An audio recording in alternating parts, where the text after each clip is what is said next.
कायनात ने फिर अगली जगह पे जब बंदों को उनकी जिंदगी का मकसद बताया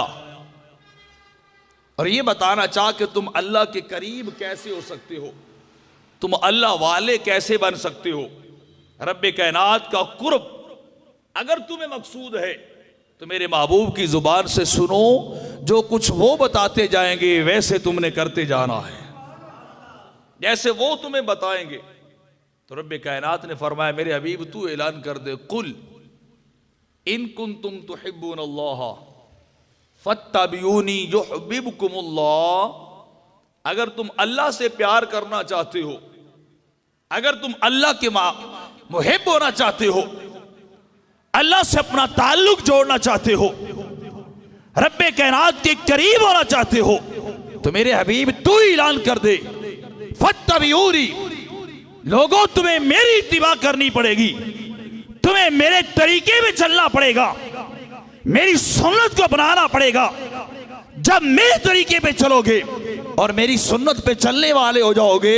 रब्बे कायनात इरशाद फरमाता है युहब्बिबकुमुल्लाह, अब आलम ये बन जाएगा तुम अल्लाह के महबूब हो जाओगे, अल्लाह तुमसे मोहब्बत करने वाला हो जाएगा, अल्लाह तुमसे मोहब्बत करने वाला होगा।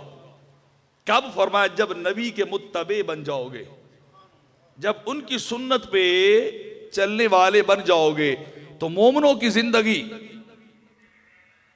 अल्लाह के अगर वो करीब होना चाहते, जिंदगी को संवारना चाहते हैं, तो तब भी रब्बे कायनात कह रहा है मेरे हबीब ये ऐलान भी तू कर दे, ये अहम ऐलान भी तू कर दे। आगे रब्बे कायनात ने फिर कुल का कलमा इरशाद फरमाया, फरमाया कुल इन्ना सलाती व नुसुकी व महयाया व ममाती लिल्लाहि रब्बिल आलमीन, कि मेरे हबीब इनकी जिंदगी का मुद्दा और मकसद बयान कर दिया जाए। कुल इन्ना सलाती व नुसुकी व महयाया व ममाती लिल्लाहि रब्बिल आलमीन, मेरे हबीब अपने गुलामों से ऐलान कर दे,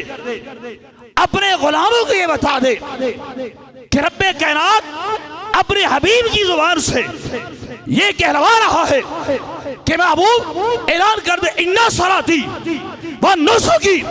मेरे हबीब मेरे सजदे भी रब के लिए है, मेरी कुर्बानियां भी रब्बे कायनात के लिए है। सलाती व नुसुकी,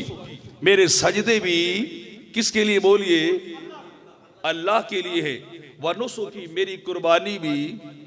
अल्लाह के लिए है। और फरमाया अगली बात वो महयाया व ममाती लिल्लाहि रब्बिल आलमीन, मेरे हबीब तू ऐलान कर दे मेरा आना भी यहां रब के लिए है,